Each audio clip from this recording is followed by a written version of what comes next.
There are some things in Thor Love and Thunder that doesn't make any fucking sense. मतलब कि ignore क्यों कर रहे हो? Just like Marvel Cinematic Universe, नहीं, मल्टीवर्स एक ऐसी दुनिया है जहां पे गॉड्स हैं, मैजिक सॉर्सरर्स है, सुपर साइंस जीनियस है, टाइम ट्रेवल भी होता है, लेकिन किसी को कैंसर का क्योर नहीं पता। बहुत मुश्किल बड़ा काम। And I am damn sure कि वकांडा के पास कैंसर का क्योर होगा, लेकिन वो शेयर नहीं कर रहे होंगे, क्योंकि भाई एमसीयू में अगर मोस्ट रिस्पेक्टिव जेन फॉस्टर भी अगर कैंसर का क्योर नहीं मांग पा रही है तो उसमें कोई भी नहीं मांग सकता। इसके बाद थॉर की आंखें मैजिकली वापस ब्लू हो जाती हैं। इसको लोग लव एंड थंडर के ट्रेलर में ही नोटिस कर लिए थे और अपन मूवी से इसका एक्सप्लेनेशन मांग रहे थे, लेकिन उन्होंने कुछ भी जस्टिफाई नहीं किया। आई मीन अगर इसका क्योर हो चुका था तो बता देते, लेकिन क्यों इग्नोर किया? एटलीस्ट अगर वो ऐसे ही छोड़ देते तो वो कुछ नहीं तो कुछ हेमडाल के लिए एक ट्रिब्यूट ही था। इट फील्स पॉइंटलेस कि आपने बताया नहीं और ठीक कर दिया। इसको लेकर मैं बहुत ही निराश हूं। फिर गौर की बेटी के पास पावर्स क्यों है और क्या है वो? अब जो कि एक्चुअली में इसको एक्सप्लेन करना बहुत ही सिंपल है कि बेटी वो अभी भी गौर की है, लेकिन जन्मी वो इटर्निटी से है, which means कि she is not ordinary mortal, और उसकी पावर्स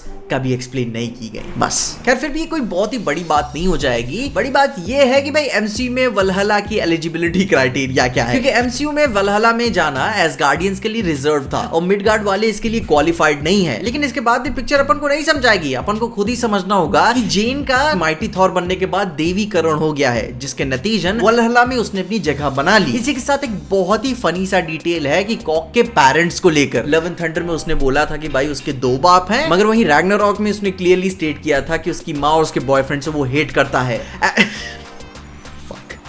मतलब कि पिक्चर की कॉमेडी से ज्यादा मुझे इनकी बकचोदी पे हंसी आ रही है। ऐसा क्या लोगों को खुश करना था कि अपना पिछला माल ही भूल गए? अब हाँ, इसे एक्सप्लेन किया जा सकता है absolutely, just like they are metamorphic, और कॉमिक्स में भी कॉर की प्रजाति सारे मर्दों की है, लेकिन थोड़ा समझा देते तो क्या दिक्कत होती? Otherwise it doesn't make any fucking sense. लोग उल्टा मजे ले रहे हैं। इसके अलावा लव एंड थंडर में स्ट्रॉन्ग ब्रेकर के पास अपनी एक पर्सनैलिटी क्यों है? क्यों वो सेंटिएंट है, वहीं म्योल्नियर नहीं? अब जो कि इसको भी कहा जा सकता है कि भाई उसमें ग्रूट का अंश है, मगर फिर भी एटलीस्ट देख के पता चलता है, भाई थॉर की हरकतों से पता चलता है, स्टॉर्म ब्रेकर की हरकतों से पता चलता है, लेकिन म्योल्नियर क्यों नहीं एक्सप्रेसिव है? आई मीन थोड़ा सा भी नहीं, इतना क्या एटीट्यूड बेंच। और एक और तो लिटरली सेंस नहीं बनाता कि भाई जब कॉर डिस्ट्रॉय होने के बाद उसका चेहरा बचता है तो वो बोलता है, oh I guess we are alive as long as our face is alive. तो मतलब वटीटी भैया कहना चाहते हैं कि कॉर की बॉडी ऐसा कुछ खास सेंस नहीं बनाती। खैर इसके बाद एक और इंटरेस्टिंग सवाल आता है कि वैल्करी का मैजिक कैसे काम करता है? उसने जीन को इटर्निटी के पास कैसे भेज दिया, क्योंकि उसका वेपन बाइफ्रॉस्ट तो नहीं खोल सकता। और इन्हीं सारी बातों को लेकर मूवी बहुत ही अपनी इंटरेस्टिंग अप्रोच रखती है। मतलब कि ज्यादा कुछ समझाने की जरूरत नहीं है, मार्वल फैंस है, सब अपने आप ही लॉजिक लगा लेंगे। आई मीन जो लास्ट का बच्चों को लेकर फाइट सीन था, उसको लेकर कुछ लोग स्केप्टिकल थे कि अगर थॉर ऐसा कर सकता था तो उसने पहले क्यों नहीं किया, या फिर अगर इसी पिक्चर में उसे जाना था तो उसने बाकी एसगार्डियंस को क्यों नहीं इकट्ठा किया? मतलब कि इन बच्चों से अच्छे ट्रेन्ड सोल्जर्स उनके पास थे, थोड़े समय के लिए उन्हें पावर दे देता, अडल्ट्स की तरह लड़ते और उनका पोटेंशियल भी वेस्ट नहीं होता। मगर खैर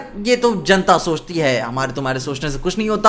डायरेक्टर क्या सोचता है वो इंपॉर्टेंट है। उन्हें इंपॉर्टेंट नहीं लगा कि भाई डेड सेलेस्टियल्स को भी कुछ एक्सप्लेन करना चाहिए, तो भाई वो इंपॉर्टेंट नहीं है। इसके अलावा एक और चीज है, जब ओमनीपोटेंट सिटी में गॉड्स को भाई थॉर कन्विंस करने जाता है तो भाई थॉर की मदद करने कोई गॉड आगे नहीं बढ़ता। आई मीन सभा में थीमेटिकली लाखों गॉड्स बैठे होंगे और उनमें से सब ज्यूस की तरह आलसी अय्याश या फिर भाई ज्यूस से डरते हैं सब, क्योंकि ठीक ऐसा ही कॉन्ट्रास्टिंग सीन अपन को मून नाइट में भी देखने को मिला था, जहां का फाइनल डिसीजन हैरो के पक्ष में जाने के बाद बाजू से छुप के गॉड मार्क की मदद करने आती है, जो कि उस पे भी रिस्क था, मगर उसने मदद किया ना। ये थोड़ा सा कॉम्प्रीहेंड करने में मुश्किल हो जाता है कि सभी के सब हरामी कैसे हो सकते हैं। और जो कि भाई मून नाइट के राइटर्स ने भी थॉर लव एंड थंडर लिखने में मदद की थी, कैसे बोल सकते हो? अब खैर इसके अलावा अपन आगे नहीं बढ़ेंगे वरना काफी कुछ निटपिकिंग हो जाएगी। और हाँ, मैं यहाँ क्लियरली स्टेट कर देता हूँ, मेरी तरफ से कोई हिट नहीं है, डायरेक्टर सीरियस नहीं ले रहा है, मैं भी सीरियस नहीं हूँ। लेकिन अगर तुम हो तो कमेंट से अपनी राय मुझे जरूर बताओ कि तुमने क्या चीजें नोटिस की जो मूवी में सेंस नहीं बनाती, या फिर जो मैंने अभी प्लॉट होल्स मेंशन किए हैं,